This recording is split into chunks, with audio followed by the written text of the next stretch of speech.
Welcome, welcome. All right. Thank you for joining. How's everyone doing? If everyone could put a 1 in the chat, just to make sure you can see me, hear me, and see the screen. Hello, Manuel. Hello, Cynthia. All right. Thank you. Thank you, Dara. Thank you, Pam. Thank you, everyone. Perfect. All right. I think we're good to go. Welcome to another NJThrives Small Business webinar. Haven't been on this, wasn't here last week, so I'm excited to be back. So for those of you who don't know, these are weekly webinars that we create for you, for small businesses, to start, grow, and thrive. I'm your host, Christian Pichardo. I'm the NJSBDC Program Coordinator and Marketing Consultant, as well as CEO at NalumaMedia.com. As far as the New Jersey Small Business Development Centers Network, we're a state program powered by the SBA and partners, and we help small businesses in New Jersey with 3 things: no-cost small business consulting, training and events starting at $0, just like this one, and exclusive small business resources. So for today's presentation, we have a word from our special guest. His name is William Spear, manager of the Office of Export Promotion, NJ STEP program at the NJBAC. Welcome, William. Christian, thank you. And thank you for inviting us back. And the Office of Export Promotion is a unit inside of the Business Action Center, which is embedded inside of the Department of State. And we help companies, particularly small companies, to export their goods and services. Yes, services can be exported to markets around the world. And exactly as Christian has laid out for SBDC, what we do is at no cost. Our STEP program is at no cost. Our individual consulting services are at no cost, and we are a pleasure to be part of this training exercise that SBDC is bringing to companies who are looking to begin developing an export promotion plan. And Christian, as promised, within 90 seconds, I am bringing it right back to you, sir. Thank you so much. I will be on the chats answering. I'll also be around till the end for any Q&A as well. But for now, Christian, it's back with you. Awesome. Thank you very much, William. So again, he'll be in the chat if anyone has any questions for the NJBAC. So now for the quick agenda for today's webinar, we're going to go over, I think we only have 2 headlines today. So there's not much news. There's, of course, things that exist already, but nothing new. So let's jump into the headlines first. So the NJEDA, they've opened applications for the 2023 Historic Property Reinvestment Program. For those of you who don't know, created under the Economic Recovery Act of 2020, its focus is on historic preservation as a component of community development. Its aim is to attract long-term private investment into New Jersey while preserving historic properties throughout the state. So if this sounds interesting to you, if this is along the lines of your business, then we're going to put the links into the chat and you can go ahead and save those. Number 2,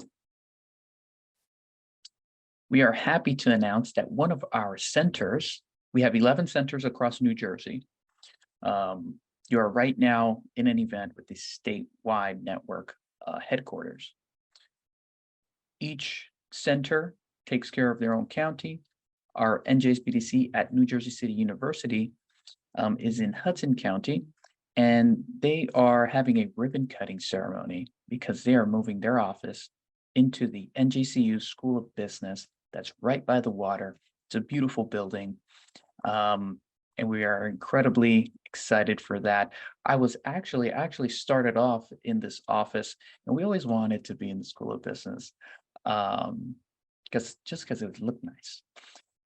So would like to welcome anyone who is free. I'm sure there's going to be tons of business owners there as they're inviting their clients as well. So if you're interested, we're putting the link for this as well into the chat. So as far as headlines, that is pretty much it. Now, before we get into the actual webinar, 2 things to keep in mind. Please type your questions into the Q&A box. If it's in the chat, it might get lost in all the conversations. So please make sure if you have a question for the presenters, please put it in the Q&A box.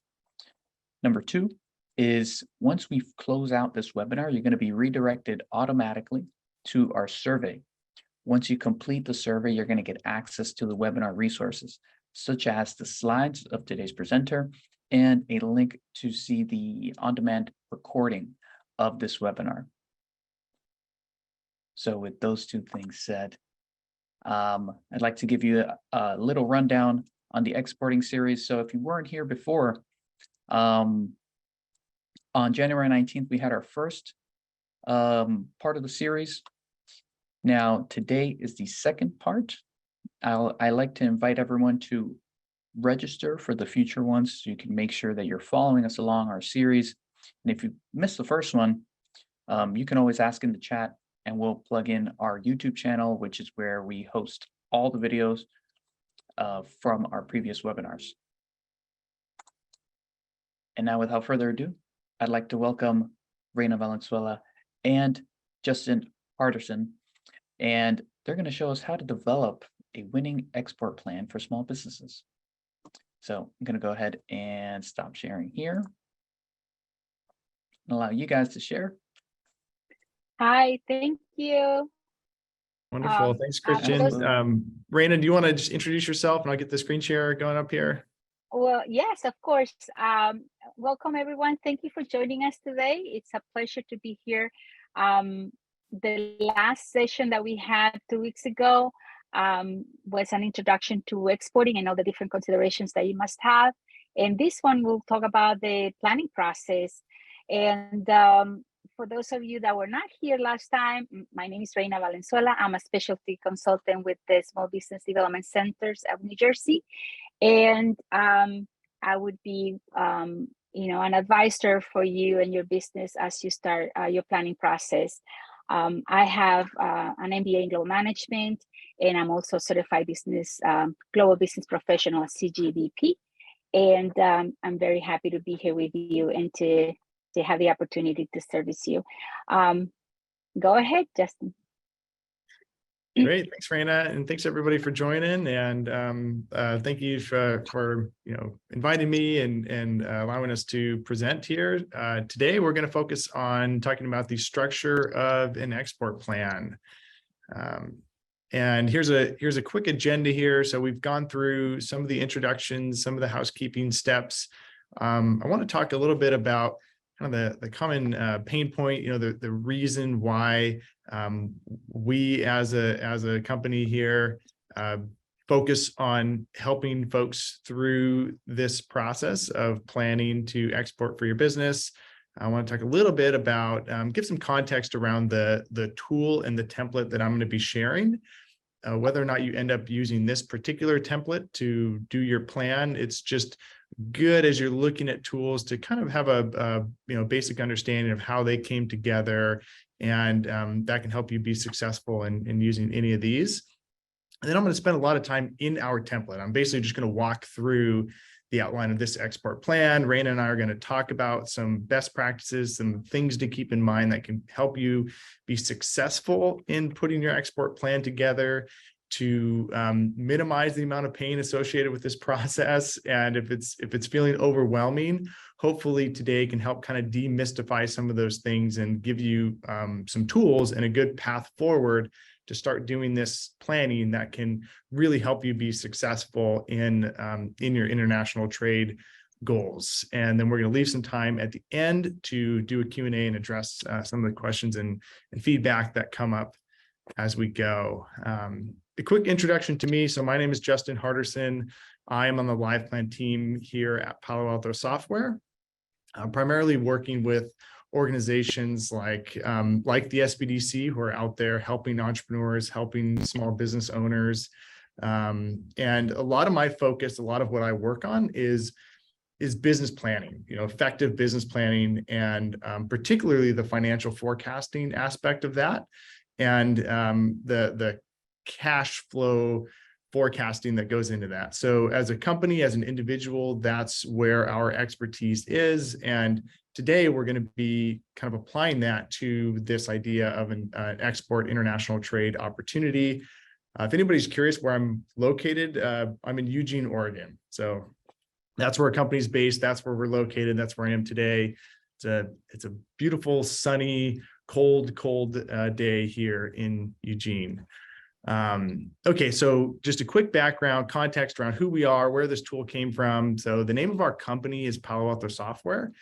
We have a very straightforward mission. We help people succeed in business. So all of the tools, resources, training that we provide, that's the focus. We want to help people be successful in business. Here's just an example of some of the organizations that we partner with. We have a really long partnership with the SBDC that we're really proud of. So as you look at the template that I'll share today and just kind of, some of the tools and resources that we have, it's just kind of good to know that a lot of feedback from experts in all these different organizations have kind of, been accumulated to build this stuff. And the reason why we made the template that we're going to show today is that, in general, just business planning is overwhelming. It's challenging. It can be really complex, especially when it gets to the financial projections. Most people who get into business don't get into business to do forecasting in spreadsheets, unless you're an accountant or you're a CPA. But for those of us who are not accountants, this can be overwhelming and challenging. So we created the tool LivePlan itself to simplify business planning in general. But when you're looking at exporting, when you're looking at international trade, as we'll see when we get into this template, there's a lot of additional moving pieces. There's a lot of additional complexities that you need to think and work through and plan for. And so we wanted to kind of take the tool that we had built for business planning and adapt it to simplify and make international trade planning easier as well. So that's why we got together with some SBDC partners and built this template. And we know that effective planning is really critical in order to help you be successful in pursuing this for your business. So this is the template we're going to be looking at. Again, some of our considerations, how can this tool that we built to make planning and forecasting easier, how can that be kind of customized and tailored to this idea of export planning? And so we kind of looked around, we looked at all the resources that were out there and worked with the SBDs to consider how do we compile all of that into one really robust guide and resource. So we looked at some example outlines that were out there. We looked at really tailoring the instructions specifically for export planning. And we also put in an example that you can kind of look throughout the template to see how a different type of business might answer these questions or approach what you're seeing in the plan. So we worked with a lot of different partners, several different SBDC networks to put this together. A lot of expertise went into building it. And so that's the tool that we're going to be focused on and sharing, actually looking through today. But there are lots of different ways to do this. And there's the core best practices that we're going to talk about and cover are going to be applicable regardless of what tool set, regardless of what template you're using to do this work. So Reina is going to talk about a couple other resources that are out there. So you just kind of have an idea of what tools are available to help you do this work. Thank you, Justin. So one of the things that I know for sure that the planning process will take a lot of your time with the research and analysis of the export potential of your products, of the potential market that you're looking into, and all that process takes time. So the SBA Export Planner is a very good resource. I know that it was up to last year, it was still up there on the web, and I'll be very happy to share that link with you. It has now been moved into a legacy repository of documentation, so it might not be might not be found just by searching on Google, just to let you know. And if you still can't find it and the link doesn't work, I do have a copy of the SBA Export Planner. I really like this resource. I have done presentations and trainings on export planning, and I have used this, as well as the other one that the export.gov has. Can you move to the next slide, please? Here, the basic guide to exporting is like having a workbook to put in all your information, your notes, your top markets, your pricing considerations. So this is a very good workbook. And if you would like to start there, that's great. Again, most of the time you spend at the beginning has to do with gathering resources and understanding the environment where you're going into. So these are really great guides. Now, what Justin's gonna do is demystify the process of the rest of the planning, which is the numbers, the headaches, right? So this is where Justin comes in, because that's a great tool to simplify and demystify that process. So continue, Justin. Can't wait. Great. Thanks, Reina. Yeah, so that's pretty much all the slides we have for today. So the rest of it is going to be jumping into the tool, jumping into the template, talking about the actual structure of this, how all of it comes together. And then again, we're going to jump into the Q&A there. So let me go ahead and switch over to look at Live Plan. And I want to show the template, kind of the blank template that we built here. Then I might switch back and forth between that and some different examples to kind of give you an idea of the full scope of planning and thinking that can go into all of this. Before I jump in, I want to frame this all a little bit in terms of the goal here and the value of this type of planning. Like Reina said, it is a lot of work, and there's a lot of time that goes into this research. So it's good to understand, with all the things that you can be doing to help grow your business and move it forward and accomplish your goals, just kind of really highlighting the ROI on this type of work and putting this kind of plan together. And one of the big reasons to do this, to put together an export plan, of course, if you need funding to pursue your export opportunity, to move in international trade, then having a plan is definitely going to be essential for getting that funding.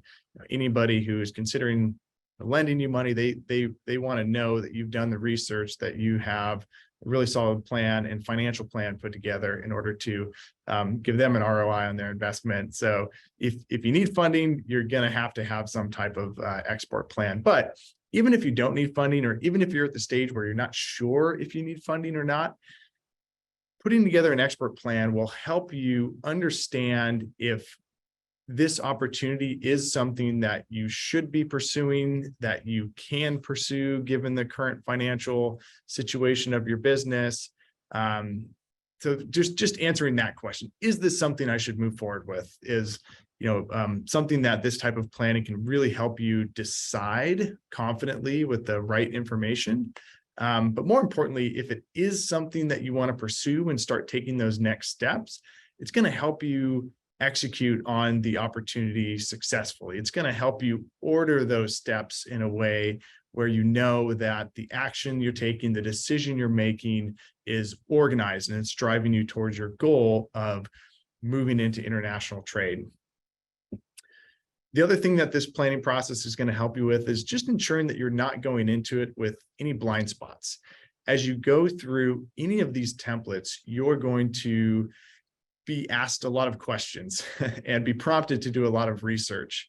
And if you run into a question where you're like, wow, I've never thought of that, or I have no idea how to even start to answer that question in my export plan, that's a good thing. That means that you've uncovered a potential blind spot that now you can go in and research that and learn more about it before you jump into this opportunity. It's really going to help you avoid a lot of pitfalls that could potentially be, down the road for you in this process.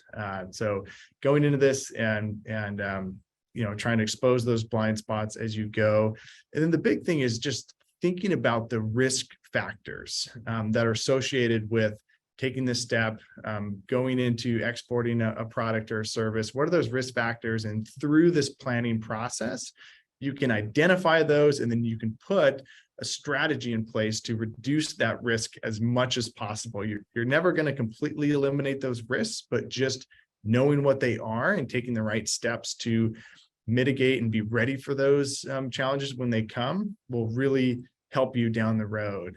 And then part of this is just kind of doing a review of the strengths and advantages that your business has on hand and how to best leverage those as you move forward with the opportunity. So, anytime you're looking at making a big move like this, it's always going to feel overwhelming, but having a plan in place like this will help to simplify that, to demystify it a little bit and help you move forward in this process with confidence. So that's my little pitch of, why spend time doing this? There's a lot of potential value there for you. So with that, we'll jump into this template. So most of what we're going to look at today is here. So the way that LivePlan is set up is there's kind of different major tabs here, and the plan is really the one where you write the export plan and this all comes together. So this is mostly what we're going to be focused on today. I will mention that we have another page here called the pitch. And the basic idea of a pitch, it's kind of like a one-page version of your business plan, or in this case, a one-page version of your export plan. But if you're using this particular template, or if you're using another template, having a one-page version, almost like a bullet point version of this plan, can be helpful. And I always like to start out with that, so you can just kind of put the headline of why you're considering pursuing this export opportunity. Then it's going to walk you through more of a bullet point format, like what is the market potential, what are the overseas problems that your product or your solution can solve, and then what solutions are you considering exporting, why, what is the target market, really honing in on that, what competitors are out there. So these are all things that we're going to cover in the full plan, but sometimes it's nice to just start with the bullet points for some of these things. And then as you get into the full export plan and you start looking at some analysis reports, doing more industry research, you can fill in these gaps a little bit, but at least you kind of have a broad idea of how all of this is fitting together.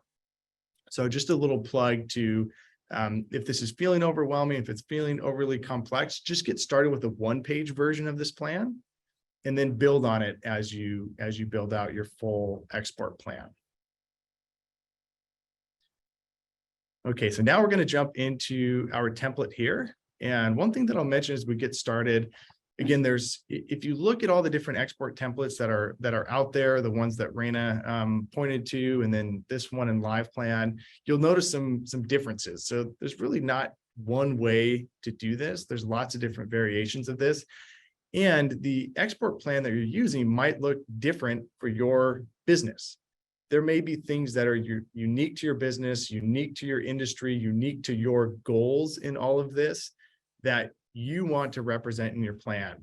And you might look at some of the things that are in an export plan, and they may not be relevant to your business. And so you can remove those. So the way that looks in this LivePlan template is that once you're in here, you can look at the kind of a bird's eye view of how this export plan outline is put together. And for anything that doesn't make sense for your business, you can take it and you can move it over, out of that outline. And you can also look at some additional topics that you may want to add into your plan.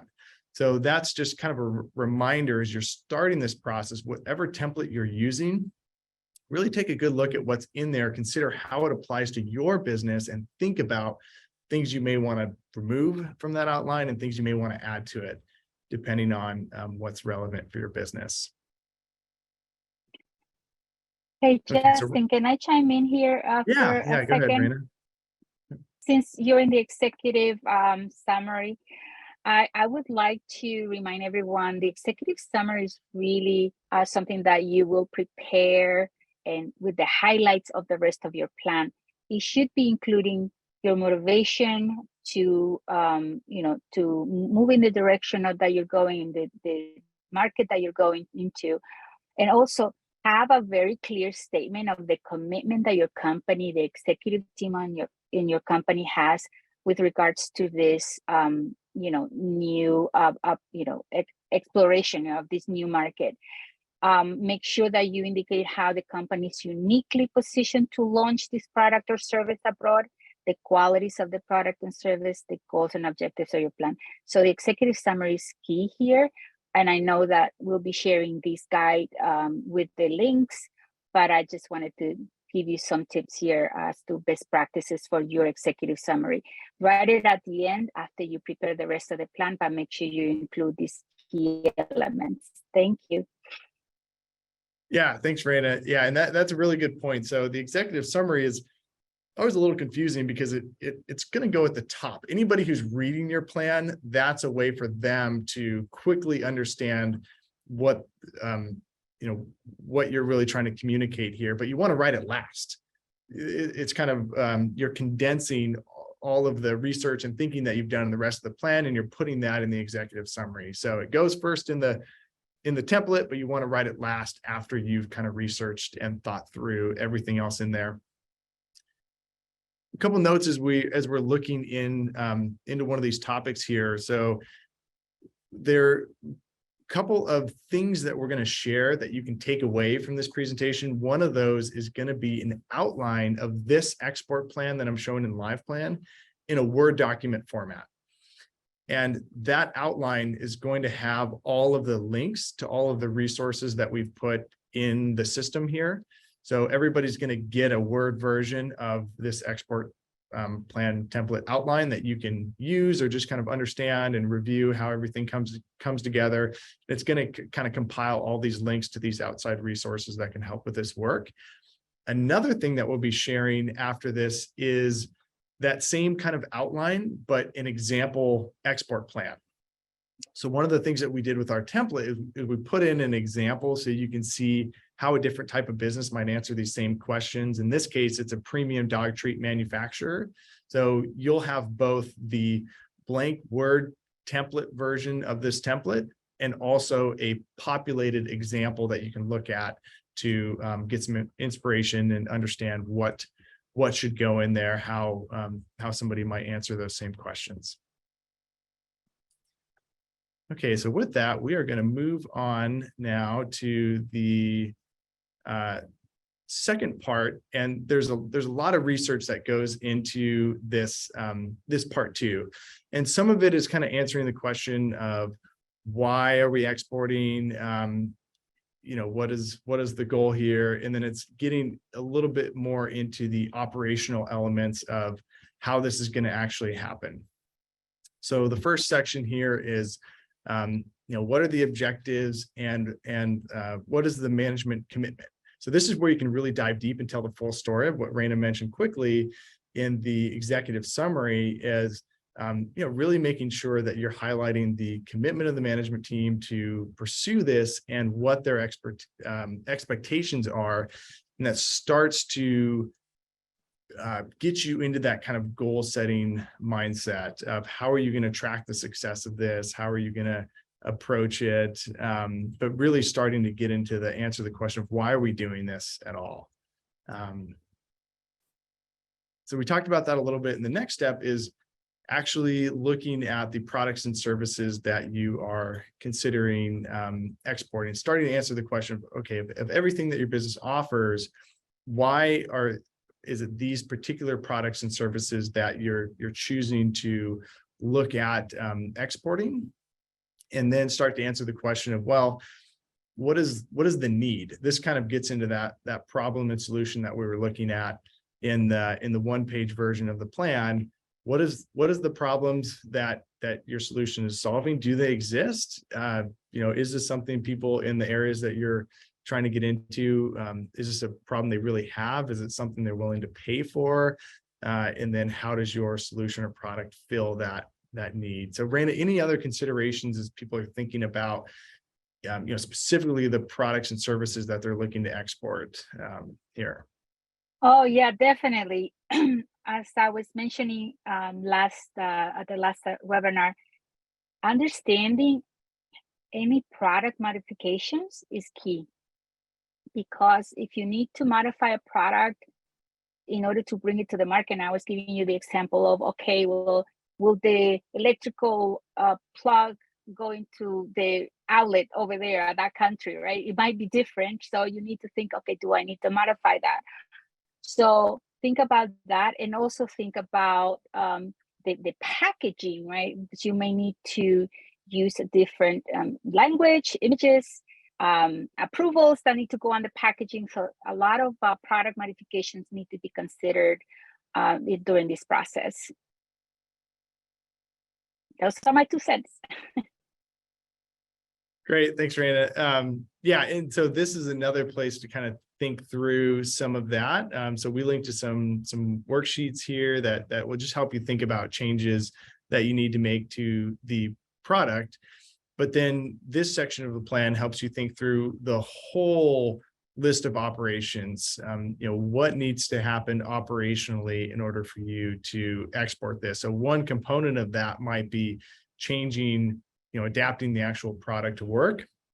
Some of it might be packaging, some of it might be marketing material, and a lot of it might be just internal operational elements to increase capacity or whatever it is. Just being able to kind of list that out and think through operationally everything that would need to happen in order for you to execute on this opportunity.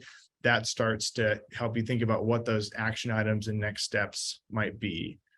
So part of that is going to be thinking about your people, and do you need to hire new employees to do this? Do you have employees on hand that have some expertise that can assist you with this?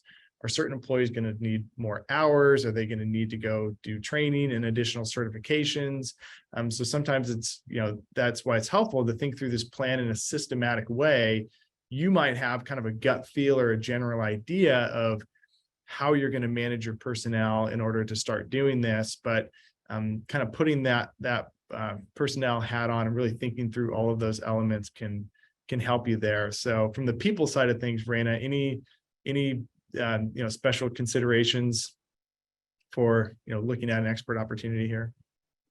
Yeah, for personnel, I would have to say that the company needs to think about which team member has language skills, has cultural knowledge and expertise that can help take care of that market segment, or help the rest of the team understand how that culture, that the behavior, the customs, and the language. So try to have, it's always great to have somebody in the team that can do that. And if you don't have someone, then you might need a consultant.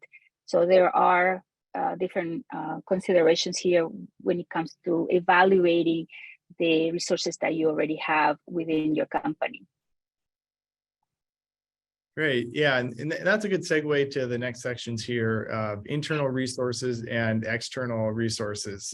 So, really taking stock of what you have at your disposal and what is kind of giving you an edge or an advantage here, and both internally, and then what external resources can you leverage that you have access to in order to help you be successful here. So kind of taking stock of everything that's on the table and considering which of those elements are going to help you in this case, and hopefully doing that review may open up some new creative thinking and ideas that you hadn't thought about before in terms of different resources that you can leverage here.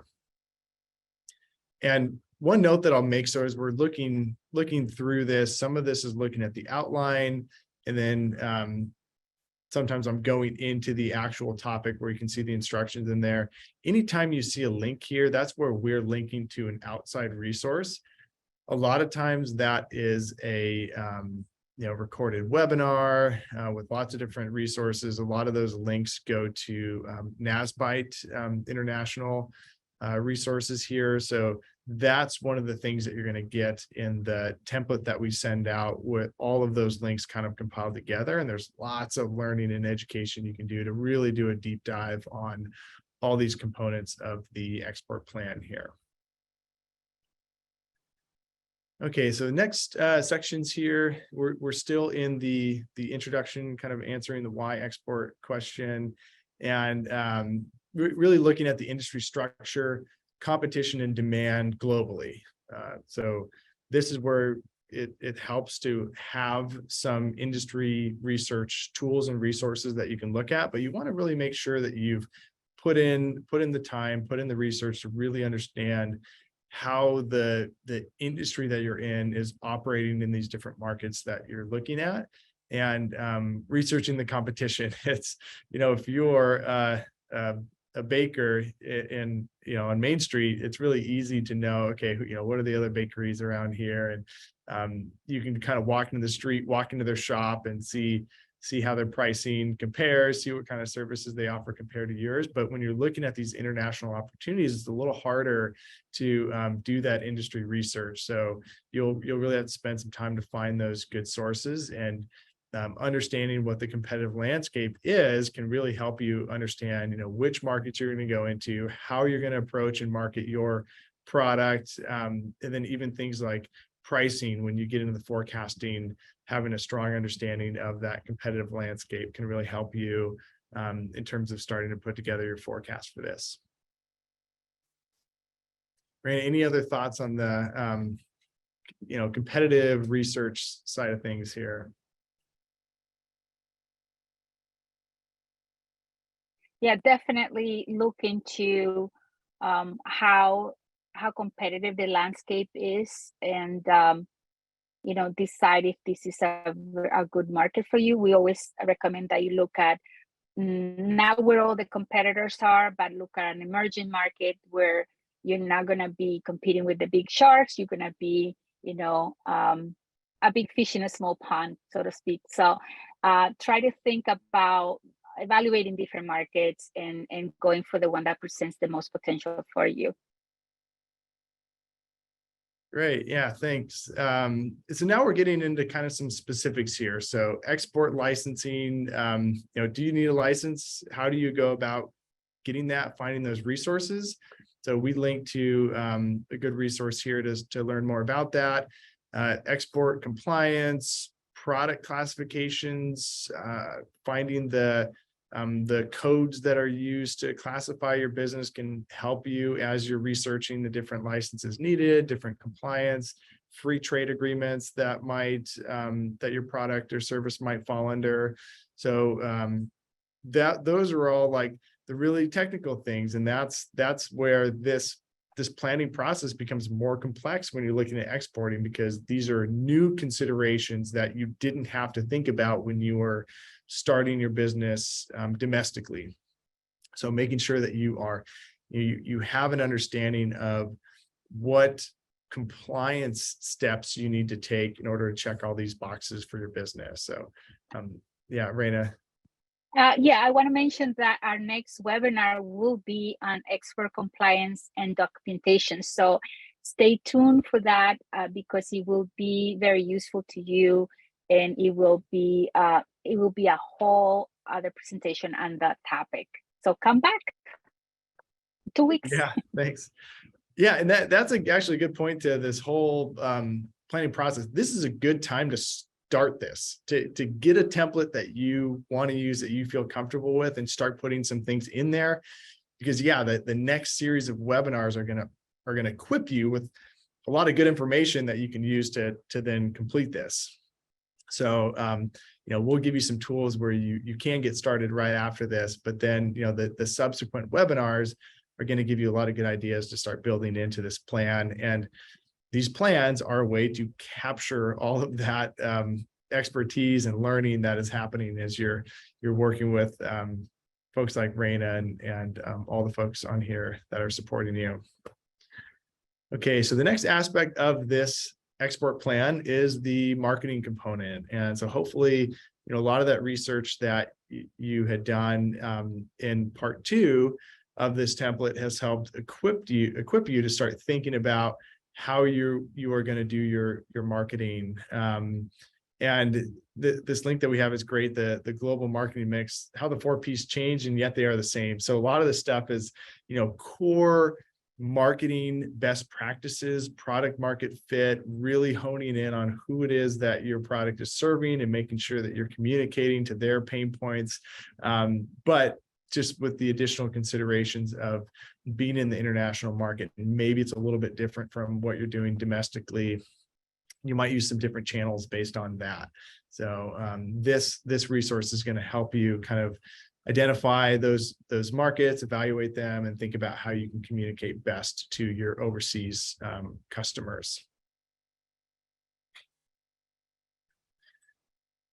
All right, and then part of that is pricing your product. So we'll talk about that a little bit when we get into the export budget and the financials here. But this concept of landed cost, really understanding, how much total it's going to cost you, not just to create your product, but to get it into the store or into the sales channel where your customer can actually buy it. And then there are lots of different factors that go into pricing your product, but that's a big one. Understanding, okay, for each unit that I sell, how much does it cost me, and how is that different from what I'm doing domestically, and making sure that you're factoring that into your financial model to make sure that you have the right profit margins to support this work.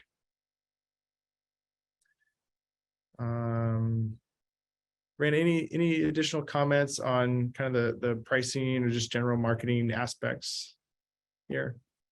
I think you covered it. I would only say that when you start thinking about marketing, remember when we talked about during the introduction last webinar, we talked about the different considerations. You might want to even start looking at potential partnerships with agents in the country or in-country promotion, and you might want to also look at potential partnerships with distributors that know the local market and already have a distribution route line, with clients already looking for your products.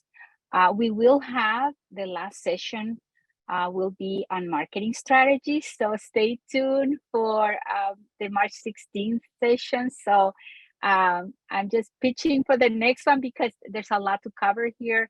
And remember, this session is more aligned to help you structure it, but all of the research and all the strategic decisions that you'll have to make will be part of the research and analysis and the exploration that you'll have to do, when you start putting together this plan. So stay tuned for the next webinars. Okay, thank you.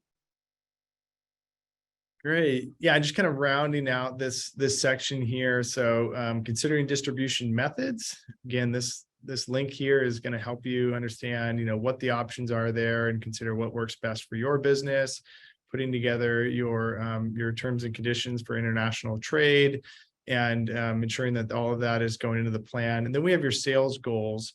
So that's where we start doing some forecasting, some thinking about the numbers and thinking about how we're going to track success here as we go forward.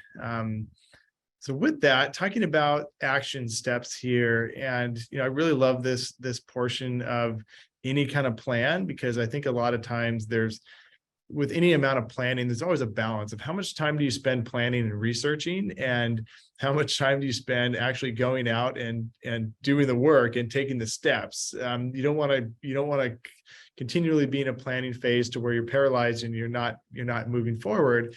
And so really thinking about the action steps here allows you to bridge that gap a little bit between all the planning and the strategy and the research that you've laid out so far, and then putting your action cap on and saying, okay, well, what needs to happen in order for me to start accomplishing this? Who's going to do it? And when is it going to get done? So start using kind of like that SMART framework and thinking about how you're going to approach this. So make it specific, you want to make it actionable, you want to have a timeline to it, but really just those steps of, okay, here's my strategy, here's the research I've done, what needs to happen, who's going to do it, and when is it going to get done? That's a big part of your plan, and that can help make this plan less theoretical and more action oriented to something that you can follow that is going to help you move forward. So that's kind of what this section of the plan is all about here. And then quarterly accomplishments, again, is just kind of laying out some tangible things that you can track to measure success and make sure that you have a process to say, well, we've made this great plan, we put it into action, and it's going to change. There are going to be some assumptions you had that were wrong, especially with the forecast. So making sure that this is something you're always going back to and you have something to track and measure against is going to be really key.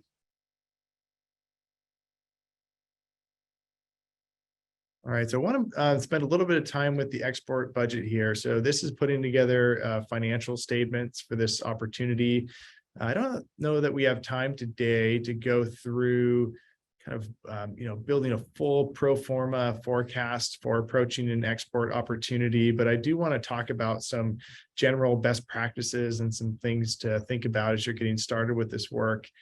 And one, something that is going to be really helpful in this case is having a forecast built for your existing business. So hopefully you have some kind of forecast for your current business, but you might not. If you've been operating for a while, you kind of have a good expectation of how the financials are working. You're pretty good with your domestic business at kind of managing things with your gut. That's great. We're always advocates of having a forecast no matter what, because it can really help you to make good financial decisions for the business. So if you don't have a current forecast in place, go ahead and just model out your current business. You want to have a really good understanding of how your current financials are working, what your profit margins are, and particularly you want to be paying attention to cash. You want to have a forecast that shows you not just how much cash you have today, but how much cash you're projected to have next month, 3 months from now, next year, 3 years from now.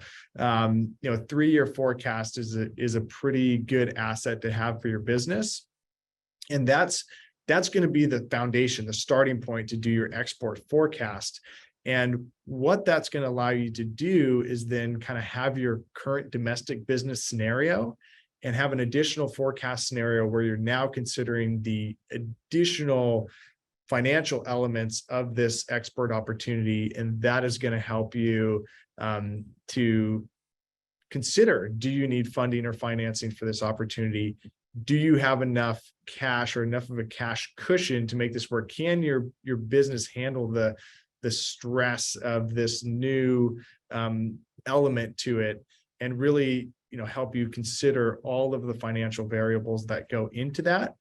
And again, there are lots of templates that you can use to forecast with this. Our system kind of guides you through step by step, so helping you kind of understand this is our current business, walking you through like all of the assumptions that go into a sales forecast, what your direct costs are, what your overhead costs are, and you can start to model that, and it gives you a nice visual representation of what your business is doing currently, and then allowing you to create a new scenario where you can now look at all of the additional variables for that export plan and making sure you're paying attention to the cash that you have and what your margins look like.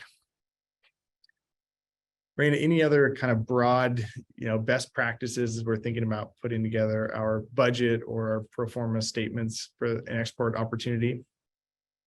Yeah, having a clear understanding of where the company is positioned right now, the financial position of the company at this moment is important, because when you start exporting or even doing product modifications or investing in travel expenses abroad and things like that, that this operation will put a strain on your current resources, your budget, and part of the planning is really how much are you going to allocate to focus on this new opportunity. So definitely understanding your current financial position is important, so that you can really decide what amount of money would you allocate to this, and the risks associated with that. So make sure you do some financial planning before. And what I love, and I have to say, can I say this? This is what I love about this tool. It builds the financial reports for you. It kind of, if you put in all the information, and item by item, it guides you through that process, and then it builds the financial reports for you. And this is valuable. So what I said about, you're going to spend about 45% of your time with the narrative part of the plan, but then in the forecasting, in the financial reports, you're going to spend 65% of your time. And this is the best tool I know. That's why I always use it. But having it for the export is really important. I see you're building this as we speak, but that's because he's a true expert on the tool. I mean, it takes me a lot longer. Trust me, I would not be able to walk you through it during a presentation and do what he's doing. But trust me, it's a great way to the financial forecasts. Go ahead. Thank you. Oh, no. Yeah, thank you. And yeah, I was mostly just trying to use that time to kind of build an example, to give you a visual of what you might do here. And one of the cool things about this type of visual is, if you've gone in, if you've modeled your current business forecasts, you've created a new forecast scenario with all of that there, but then you've gone in and considered the additional revenue potential, and then all of the additional costs and expenses and investments that you're going to need to make in order to pursue this, and maybe some financing that you might need. Once you've gone in and kind of modeled all of that, you can do this type of comparison where you can look at these two scenarios to say, okay, what is my total revenue opportunity? How do my expenses look different between these two models? And this is where you really start to answer the hard questions. Should I do this? And if I'm going to do this, what needs to happen? And the general best practice that we always advocate for in the financials is to not think of it as like a totally separate thing than what you're doing in the plan.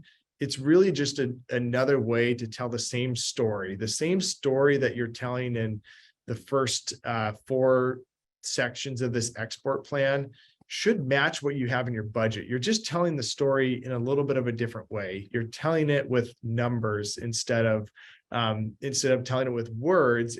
But the numbers that are in your forecast should match the words that you're saying in the rest of your plan. You want everything to be kind of gelled together.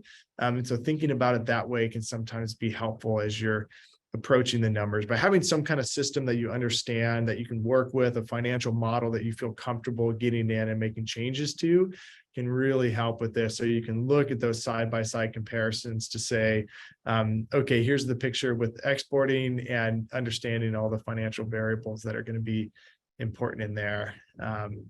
Okay, so we're running close to the end of our time here. I think that the last sections to finish out looking at this export plan are going to be pretty quick. So this one is really cool. This is your implementation schedule. So again, kind of similar idea. How are you going to follow up on these ideas? What's going to happen? How is this going to come together? This is one that I really like, the periodic operational and management review. So it's basically having a placeholder in your plan to come back to, and to give you a place to update this. And what you should do with any kind of plan is to schedule a regular meeting where you set aside some time with the key stakeholders, with your management team, and you review all of this. That could happen monthly, that could happen quarterly, but you want to just kind of take a look at those action steps, see how things are going, take a look at the KPIs that you've chosen to track, and see, okay, how are things going? How does it compare with what we had in our plan? And what changes do we need to make sure that we're always course correcting and staying on track? So I really like to have a part of the plan that's kind of set aside to think about how you're going to structure that meeting, who's going to be in it, when are you going to have it. And again, by putting specifics to those things, that they're much more likely to happen. And that's going to be really key in being successful in this, and really leveraging all the work that you've put in this plan in the first place. So the rest of here, we have some addenda, basically just good placeholders to put those market statistics, the research that you're doing, the background facts. So a lot of the links that we have in here are linking outside to sources that you can go to get more information here. And so this is just going to kind of be a place where you can dump all of that research and learning into your plan to make sure you're documenting all of that. And then export partners. So again, that's kind of tying back to looking at those external resources of you're not in this alone. There's everybody on the webinar today is here to help and aid you. And there may be some partners that you can hook up with that will really accelerate this exporting process for you, who have the expertise, the connection, the distribution that can benefit your business. So with that, Reina, if you have any last thoughts, then we can kind of finish out with this template here. Yeah, we can finish out with this template.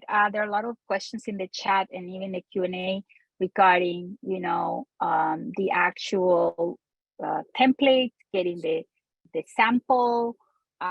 So I just want to clarify the template that you see is going to be in a Word document. It's going to be a handout for you with the links to the resources that are free. And there was a question. I'm sorry, I will not get into the questions right now, but I want to just make sure that you understand that there are free resources. And as I mentioned earlier, the export.gov has a great guide the workbook that I mentioned earlier. I will share that with you. I always share it with my clients. So when I went to counseling, we always start with that basic, right? What do you have? Where is your research? And then the SBA Export Planner guide, that's also a great resource. It's free, it's available, it's for you to use, and I always recommend that you use those. These program platform of LifePlan platform, it was created initially, right, for the regular standard business plan. This is what I've been using for the past 10 years, and I know how useful it is. But then when Justin came up with here's an export plan, which is, I know it's very different. It aligns with the same business goals that we always have, but also it's a little bit of a different approach to the research and putting the numbers together. So I want to make sure that we answer that question. How is this different from the traditional business plan? And at the end of the day, business planning is the same regardless, but the market research, the considerations for the products, those things have a different approach when you're going international. So those are my 2 cents, and we can wrap it up and leave it for the Q&A if you'd like. It's great. Yeah, let's jump into the Q&A. Awesome. So thank you for a wonderful presentation, Justin and Reina. So for everyone still on the call here, please put your questions into the Q&A. We're going to answer a couple questions as time permits here. Hey, Christian, this is William. I've been monitoring the chat, and I think I've got a couple questions that have yet to be answered. Can I jump in and help out on this part? Let's see. I'll read them out to you. I'm assuming they're sort of like in the middle of the chat. Are you going chat or Q&A? It's best if we do Q&A. Okay. So if you've answered them, then they'll be in another section. Yeah, I think Tiffany's question was addressed with regards to cost, as well as another question about the cost. But then there was a follow-up with regards to resources, Justin, with regards to select areas, legal resources with regard to select areas. There was a focus on Europe, but I suspect the entire world would be of open conversation. That might be links are available. Yeah, Yeah, well, so I'll jump in with just the pricing for Live Plan. So we're going to share a free Word version of the template with some of those links, and then the example plan. If you want to use the system to kind of guide you through the financials and all that stuff, it is the service is a paid software. It starts at $20 per month. We do offer a discount to folks who are associated with the SBDC. So I put my email in the chat. If you want to learn more pricing, offers, all that stuff, just send me an email and we can get you set up with all the information you need for that. May I mention also that Awesome. when just to add to what Justin just said, while LifePlan, if you were to sign up with LifePlan, you are actually going to end up with the standard business template, right? So they might need to reach out to you, Justin, to get the export plan template embedded there. Is that right? Yes, yeah, that's a good point. Yeah, so make sure that you reach out to me if you're going to sign up, and so not only will that get you a discount, but then that'll alert me to know that once your account is set up, we'll get that export template in there, because otherwise you're just going to start with the standard business plan outline. So yes, thank you for mentioning that. Mm-hmm.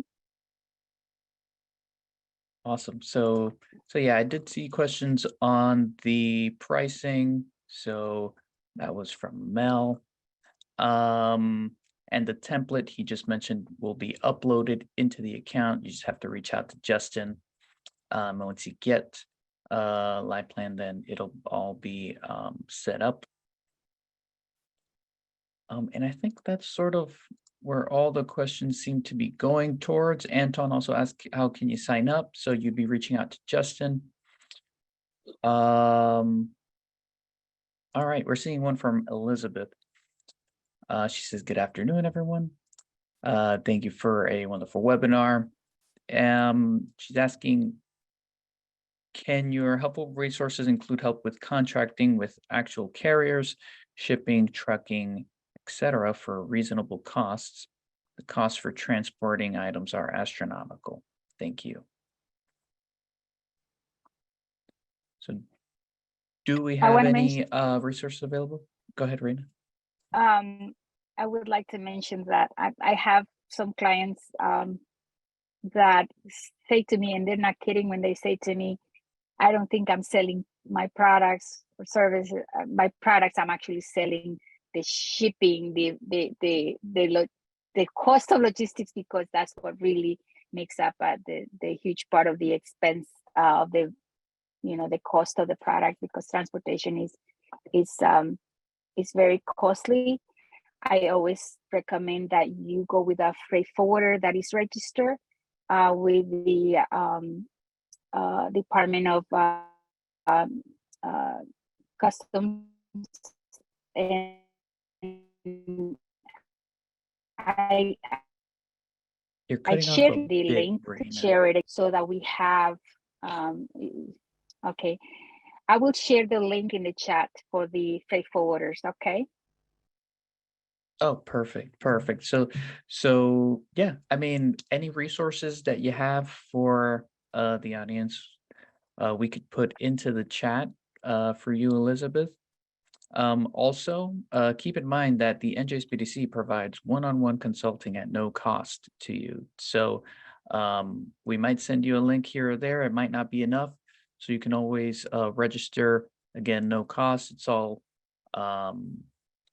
funded by the SBA, aka the government, aka your taxes pay for this. So take advantage of this wonderful program. So let me get to the next question here. Manuel asks, I understand logistics will be covered in the next webinar. Would you briefly elaborate how to go about booking containers on shipping lines? Is it necessary to register or to be registered with any federal agency?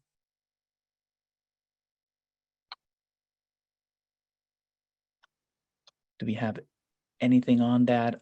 Reina, William? Can you repeat that question, please? I had a hard time hearing it. Sure.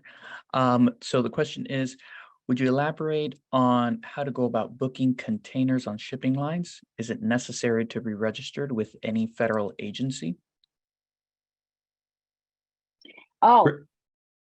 to export, do you want to help with that, Bill? I was going to take the last half. You want to start off with the front half? Okay. Yeah, well, my recommendation is you need to be connected with a freight forwarder. When you are exporting, you have to have a team of experts, trusted team of experts, and the freight forwarder will be your best ally in this, because they will you the logistics of it, but also with compliance with the country destination. I would like to see, for example, if you are going to export, make sure that you do enough research if the products will be permitted into the country of destination. Make sure that you're in compliance with their regulations, because you can ship whatever you want out of here. The question is, will it be allowed in the country of destination? So you want to research the regulations in that country and make sure that they will allow the products in. Go ahead, Bill. Yeah, exactly. Agreeing 100% with what Reina said. The one thing I would add to that, there is a very select group of products that have this description called dual use. They tend to be technology and things like that we may look at innocently here, but in the hands of someone not so friendly to the United States might find a way to do harm to anyone, not just U.S. citizens. So there's always that possibility of dual use. But with regards to registering with the federal government, that's going to be a really kind of a broadly and almost unanswerable question. And it really, the bigger question is going to be really, what does your buyer need? And not just the buyer, but also the country in which you're entering. There is a buyer's right to ask for certain documents, and that one is a certificate of free sale, one is a certificate of standing and things like that. But the country to which you export may also want certain documents as well. And a lot of times that'll be medical use technology or food and things like that might get ingested into a human being, or even livestock or something like that. So, Reina's point about research is absolutely spot on. Make an inquiry to the government into the country you wish to export, let them know what you're trying to do, and ask them point blank. That's always going to be your best source of information, because it's their job to be up to date on their own regulations. Now, admittedly, it doesn't always work out like that, but they're still the best source of anybody outside of the markets you're exporting into. I want to add something else. In our last presentation, I shared the link to see if there's conflict. Like, for example, if you're exporting to a restricted country, an individual or an organization may also be in the list of restricted buyers. So you want to make sure that not just the product compliance, that is not restricted because of dual use, but also the buyer. Make sure that the buyer, whether it's an individual, an organization in the country of destination, is not in the restricted list. So there is a link for that where you can search, and that was shared in the last session as well. But I will drop it in the chat so that you have it again. For those of you that didn't attend last webinar, that information was part of that presentation, but also we'll be sharing that. And I think there was a question about the people that missed the first presentation, how can access to that? So I'm going to leave that up to you. I saw that in the chat. So. Yeah, so we're going to drop the links into the chat for how to access any previous webinars that we've done. And plus, also, when you submit the survey, you're going to get access to that link too. So you're going to be able to see all our webinars that we've ever done through that link. I have one more question here. We're gonna wrap it up with this one. And it might have been already answered. This is, I think, for Justin. Anton asks, the export planner and basic guide to exporting, how can I get those? Yeah, Reina, those are the ones that you shared. Where do folks go to find those two resources? Yeah, great question. So here's what happened. I've been using this planner and the guide since, I don't know, 2018, I think. So the government had them listed in the export.gov and trade.gov. And all of a sudden they revamped the websites and they eliminated those links. So I wanted to share those links today, but when I checked last week, those links were not working. Fortunately, if you are going to request counseling with me, I did keep the PDF and the fillable PDF documents that I'll be very happy to share with you. And because I always do that, I always share these tools because I know how difficult it can be to to do the export planning process. So I will be sharing that, and if unfortunately the links will not be working, they're part of a legacy document repository, and it's not easily accessible. So I have this secret weapon here. I have the PDFs, and I'll share them with you. I promise. Thank you. Awesome. Awesome. So guys, remember, Reina could charge for that. By the way, it's not available anymore, but It's not, part of no, it's not. NJSBDC. No, we're Right. not charging. It's your taxpayer Good. dollars at work. You have prepaid for the services, so sign up for counseling. Thank you. Perfect. Perfect. Yeah, so that is all the time we have for questions today. Again, I'd like to thank our wonderful presenters. Thank you, Justin. Thank you, Reina. Thank you, Willem, for the support here in the chat as well. So for next week, our upcoming webinar, we're going to have Philip Woolfolk, who is the Chief Operating Officer at the African American Chamber of Commerce in New Jersey, celebrating Black History Month. So we're going to talk a little bit about their resources that they have for small businesses. If you're interested in registering for that, you can go ahead and scan the QR code to the right of your screen here. I'll give you guys a couple seconds to do that.